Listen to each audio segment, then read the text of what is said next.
Kara Zweiball is the CCLA's Director of Fundamental Freedoms and joins us live tonight. Kara, you are questioning Minister Mendicino today.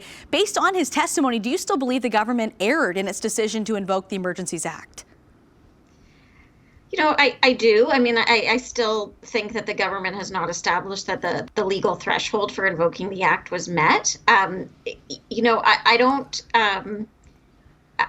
envy the government for being in the situation that it was in, and I think it's clear that it was facing very challenging circumstances and clearly felt a need to do something.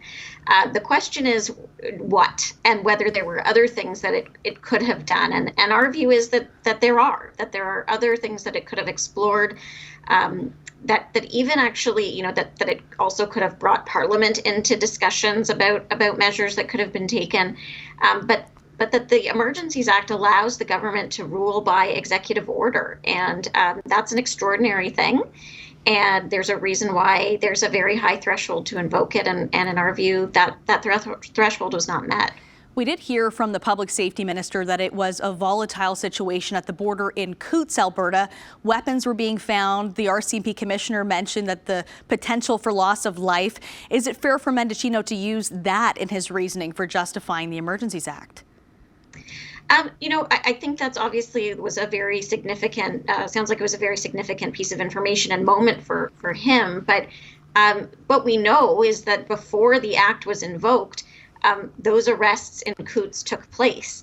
And it was a police operation that was successful. It didn't lead to a chain reaction. I don't think everything, you know, it's not that everything was resolved in Coutts, but what the minister had said was that, you know, they were very concerned that if things went awry with the police operation in Coutts, it could set off sort of a chain reaction. It was clear actually that what happened in Coutts was the opposite. The police executed an operation, they arrested individuals, and actually most of the people at the Coutts border decided to leave at that point because they were there for a protest, not there for the weapons and things like that a smaller group was involved in. You know, I'm happy you mentioned about the timeline because that is a crucial fact. And Friday is the final day of this inquiry. Prime Minister Justin Trudeau will be answering questions. What is it that you would like to ask him?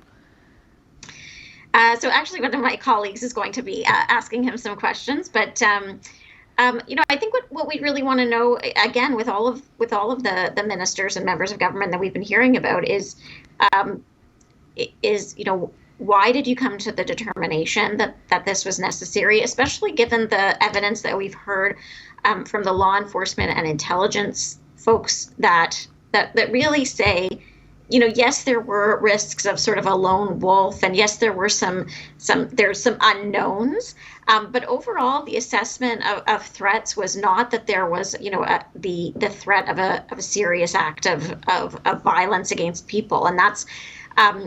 You know, that's what the act requires. That's what the government relied on.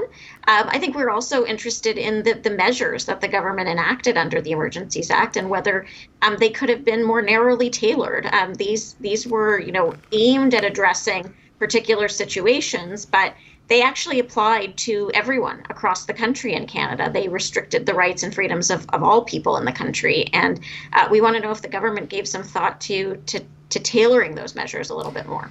Well, more highly anticipated inquiry and hearings and questions coming this week. Kara, thank you so much for joining us tonight on Trending Now. Thank you for having me.